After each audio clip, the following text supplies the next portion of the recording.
Senhor Engenheiro,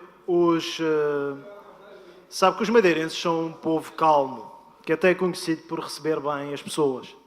Mas eu queria dizer-lhe, com todo o respeito que Vossa Excelência me merece, que nós não somos estúpidos e não gostamos nada que brinquem connosco. E, portanto, chamar dos preços que Vossa Excelência pratica para a Madeira de tarifas módicas ou é anedota ou então é uma brincadeira de mau gosto. E digo-lhe porquê. Porque o senhor viaja quando quer. Viaja de avião, viaja de carro. Na Madeira não é bem assim. E não é bem assim porque nós somos obrigados a viajar de avião. E é por isso que estamos dependentes da sua companhia, da TAP. E nós não queremos viagens para daqui a 2 meses. Nós precisamos de viagens para amanhã, para depois da manhã, para daqui a uma semana. E queremos viagens a preços normais. E não é normal viajar para Paris a 33 €, como está anunciado no site da TAP, e para Lisboa, a partir do Funchal, a preços bem superiores a 200 €. E digo-lhe, Sr. Engenheiro, que a TAP não é uma companhia qualquer. É uma companhia pública. E, por isso, tem obrigação de serviço público. Ora, nós já tivemos a oportunidade de ver que a TAP, ou pelo menos o Sr. Engenheiro, considera que não tem obrigação de serviço público para a Madeira. E, portanto, a questão que lhe queria colocar, qual é então a estratégia da TAP para a Madeira e especificamente para os residentes na Madeira? Sr. Engenheiro, só favor. Senhor deputado, já falei bastante sobre política tarifária, mas o senhor colocou um fato que eu acho que é importante. Em nenhum momento o CEO tem o direito de proferir palavras para ofender ninguém. Isso é um direito que, para mim, eu não tenho. Então, quando eu adjetivo, utilizando a palavra módica, para ilustrar que os preços são definidos numa base que busca estimular a demanda e que eu desejo que os clientes entrem no nosso site, ou no Google, ou no site que for, para buscar as tarifas mais baratas possíveis. Eu não seria CEO da empresa se eu estivesse dizendo que a TAP cobra preços exorbitantes, que é um adjetivo que se coloca na outra dimensão. Mas também reconheço que há tarifas de 40, 50, 60, 70, 80, 90, 200, 250, falando de ida e não ida e volta.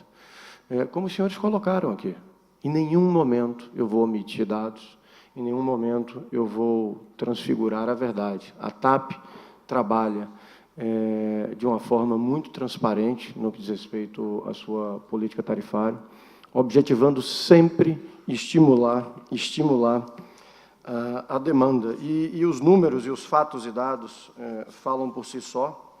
São mais 211 mil lugares. Eu acho que não há, apesar de não ser uma empresa que tem a obrigação de prestar serviço público, eu acho que não há nenhuma outra empresa que prestou um serviço tão importante à Madeira, no que diz respeito à aviação, quanto à TAP, desde que foi privatizada. São 211 mil lugares a mais na Madeira desde a privatização. Isso, para mim, me deixa dormir tranquilo de que eu estou fazendo o possível para promover o desenvolvimento econômico da Madeira, num cenário extremamente desafiante de competição. Então, o que a TAP tem a oferecer aos madeirenses para o futuro, mais assentos, mais voos, mais conectividade, a pontualidade que não só o madeirense merece, mas como todos os clientes da TAP merecem, e a regularidade, que a gente já está lá, que todos os clientes da TAP merecem. Então, eu durmo com a minha consciência tranquila, reconheço que podem haver diversas iniciativas para facilitar a compra de passagens para os cidadãos aqui da Madeira. Isso é um tema extremamente importante. A TAP está disposta a trabalhar com intermediadores financeiros, bancos, para desenvolver produtos onde a devolução da parte do subsídio seja feita de forma ultra acelerada. Não temos nenhum problema com isso, acreditamos nisso. Eu venho de um mercado onde a renda per capita é muito baixa, vivi um ambiente de estimulação de demanda muito mais complexo do que nós encontramos aqui, por uma questão de renda per capita baixa, e sei e sou simpático ao que os senhores estão falando. Entretanto, a minha visão e a visão da TAP é que a solução para isso não é ir para um ambiente com menos concorrência, ou ir para um ambiente, não estou dizendo que ninguém está dizendo isso, tá? Vou deixar já registrado, ou ir para um ambiente de serviço público, ou ir para um ambiente que os preços sejam definidos um teto ou qualquer outro tipo de coisa. A solução para isso é encontrar instrumentos de financiamento para que o subsídio social possa ser dado na medida correta. Se não é 400, e por isso os preços estão mais altos, que seja 300, que seja 200, é uma decisão dos senhores. E atempadamente, porque isso é uma política pública que não cabe à TAP estar intervindo ou trabalhando ao redor desses temas. O nosso trabalho é para devolver para a Madeira assentos cada vez mais e mais voos com a pontualidade e regularidade que os clientes de toda a TAP merecem. Obrigado, Sr. Engenheiro. Sr. Deputado, faz favor. Muito obrigado. Agora está. Portanto, Sr. Engenheiro, eu retiro da sua resposta que a TAP trata a Madeira como se fosse um destino qualquer, sujeito à estratégia comercial da empresa, eventualmente na procura única e exclusiva do lucro. Fica aqui registado, aliás, já um colega da sua administração tinha cá vindo à Madeira dizer precisamente a mesma coisa. Agora, queria-lhe falar de serviço público e queria voltar a referir aquilo que o meu colega já lhe tinha dito, que tem a ver com o caderno de encargos da privatização ou da reprivatização da TAP. E um dos critérios de seleção da entidade que viria a comprar a TAP, a Atlantic Gateway, foi precisamente a capacidade, é o que está escrito em Diário da República, para assegurar o cumprimento de obrigações de serviço público, incluindo no que concerne às ligações aéreas entre os aeroportos nacionais e das regiões autónomas. Mas, se o Sr. Engenheiro não está satisfeito com isso, sabe, Sr. Engenheiro, no recente relatório do Tribunal de Contas sobre a reprivatização e a recompra da TAP, uma das justificações apresentadas pelo Governo da República para a recompra da TAP foi precisamente para poder cumprir com o princípio constitucional da continuidade territorial quando falamos das ligações às regiões autónomas, considerando, eu agora estou a ler, desideratos nacionais que só agora estão efetivamente garantidos com a operação de reconfiguração da posição acionista. Mas eu vou continuar, Sr. Engenheiro. Disse o Sr. Primeiro-Ministro, há uns tempos atrás, na Assembleia da República, o Estado não pode perder a maioria do capital da TAP. E diz-nos o Sr. Primeiro-Ministro que a TAP não é só uma companhia de aviação, é a garantia da independência nacional, da ligação do nosso território descontínuo, julgo eu que se está a referir à Madeira. Mas, Sr. Engenheiro, vou ainda mais longe. Se não se satisfaz com estas declarações, vamos recuar a 2015, onde os novos donos da TAP prometem cumprir obrigações de serviço público. Portanto, a minha pergunta, Sr. Engenheiro, é muito simples. É que a nós venderam-nos que a recompra da TAP era uma forma de garantir o serviço público. Era uma forma de garantir que os madeirenses teriam serviço público acessível e de qualidade. E agora o senhor vem aqui dizer que afinal não há serviço público. Em que é que ficamos? O senhor está a desmentir o Primeiro-Ministro ou não? Era interessante saber. Muito obrigado. Obrigado pela oportunidade, senhor deputado. A TAP é uma empresa, assim como imagino eu que o Reino Unido, qualquer outro país, opera com base numa governança. Vivem me fazendo a pergunta, quem manda na TAP? O senhor não fez. Isso é uma pergunta que tem um descabimento, então já antecipei, enorme. É uma pergunta que não cabe, né? Quem manda no país onde eu nasci? O Congresso ou o Presidente da República? Há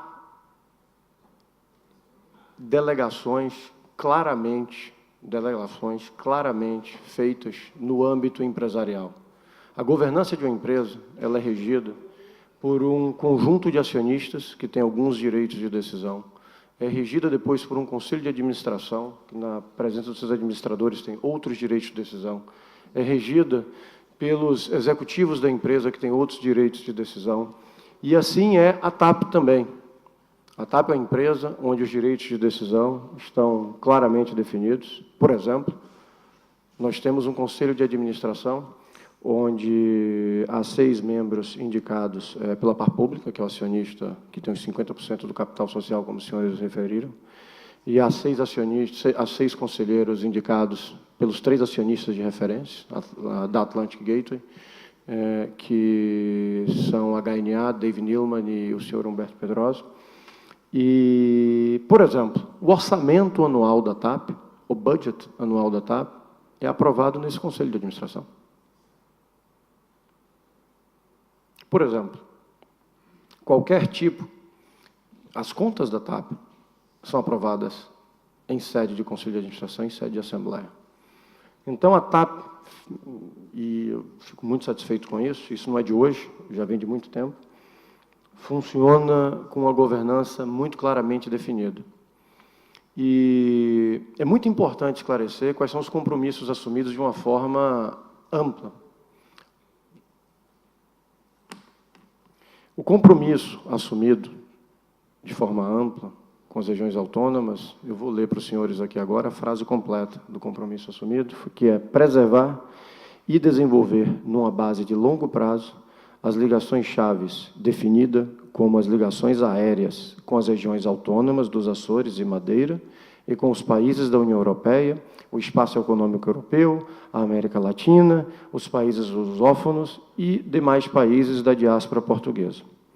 Com frequência aérea, ajustada à necessidade de manter um equilíbrio adequado entre a oferta e a procura dessas ligações, sem prejuízo da possibilidade de descontinuar rotas que se revelem deficitárias ou que a Atlantic Gateway decida descontinuar por motivo de estratégia empresarial. Então, senhor deputado, a nosso comprometimento com a Madeira, ele é amplo, a gente entende a responsabilidade que a gente tem na Madeira, a gente continua a adicionar serviços na Madeira, mas isso aqui é fundamental para que não haja interferência que piora a situação da TAP em adicionar assentos. No momento em que a TAP não toma decisões de mercado, vem uma queixa da comunidade europeia contra a TAP por estar, eventualmente, que não está no caso, possivelmente praticando competição desleal. A TAP não pode, não deve, seria um prejuízo à Madeira se a TAP praticasse uma política diferente para a Madeira. Os senhores precisam entender isso, porque esse assunto não é um assunto de interferência ou não na TAP. Esse é um assunto de mercado. A TAP compete numa lógica de mercado em todos os seus mercados. E para proteger as ligações que nós temos hoje, que são 7 a 8 ligações diárias para a Madeira, nós não podemos fazer discriminação, nem positiva nem negativa com a Madeira, porque isso seria uma forma disfarçada de apoio do Estado. Isso é ilegal, não permite que a gente opere no mercado. Se há um consenso em Portugal, que, só para concluir, se há um consenso, em Portugal que essa operação deveria se tornar um serviço público, um SPO, é só definir. Isso não cabe à TAP, cabe aos governantes. Sr. Deputado, tem mais um minuto. É rápido. Senhor Engenheiro, portanto, o acionista, o Governo da República, disse-nos e disse publicamente que a única forma de garantir o serviço público era através da recompra da TAP. O Senhor Engenheiro vem hoje dizer que pelos vistos, isso não é verdade. Portanto, a questão que eu lhe quero colocar é, então o que é que mudou com a Isso entrada diz do o Estado senhor, na TAP? eu não estou a dizer isso. Eu Não não estou a dizer interrompa, isso, isso Sr. diz o Engenheiro. senhor. Sr. Engenheiro, O que não- eu disse ao senhor foi outra coisa. O que eu disse é que a gente Engenheiro, não tem agradecer que me obrigação. interrompesse, como o Sr. Deputado não interrompeu o Sr. Engenheiro. Deixa o Sr. Deputado acabar e o Sr. Engenheiro é que vai ter possibilidade de responder. Obrigado, Sr. Muito Engenheiro. obrigado, Sr. Presidente. A questão que eu queria colocar, e julgo que as pessoas lá em casa querem saber, porque este negócio da recompra da TAP custou dinheiro aos contribuintes portugueses, o que é que mudou com a recompra da TAP?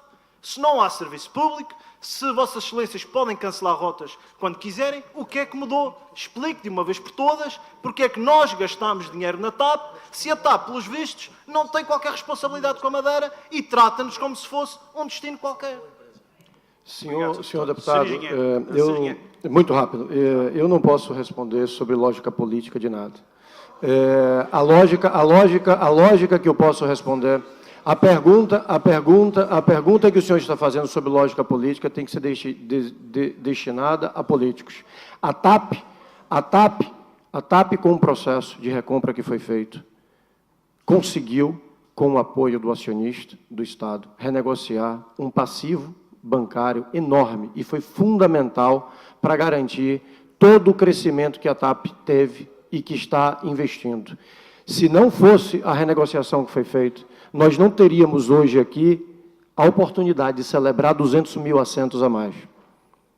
A lógica empresarial por trás da recompra de ações se provou extremamente bem-sucedida. A TAP hoje é uma empresa que tem futuro, que contrata e aumenta brutalmente o serviço ofertado para as regiões autônomas da Madeira e dos Açores. Então, é um sucesso o que foi feito, um sucesso retumbante, e todo português deveria ter orgulho de ter uma companhia aérea que está a contratar mais de 3 mil colaboradores depois de estar praticamente falida. E isso se deve ao acionista Estado, ao acionista privado, que capitalizaram a empresa e delegaram poderes para uma gestão profissional, da qual eu acabei de chegar, delegaram poderes para uma gestão profissional, que começou lá atrás com o Fernando Pinto, para poder fazer a empresa crescer e se desenvolver, gerar emprego, gerar renda e trazer mais voos para a região que o senhor representa. Obrigado, Sr. Engenheiro. A lógica de recompra da TAP pelo Estado foi unicamente do ponto de vista empresarial e financeiro. Eu não disse isso. Eu não posso falar da lógica do Estado. Senhor Engenheiro, estou-lhe a perguntar, não estou a dizer que disse isso. Vossa Excelência disse que a recompra por parte do Estado foi fundamental para recuperar a empresa. Eu aceito que isso seja verdade. Eu não disse isso. O que eles...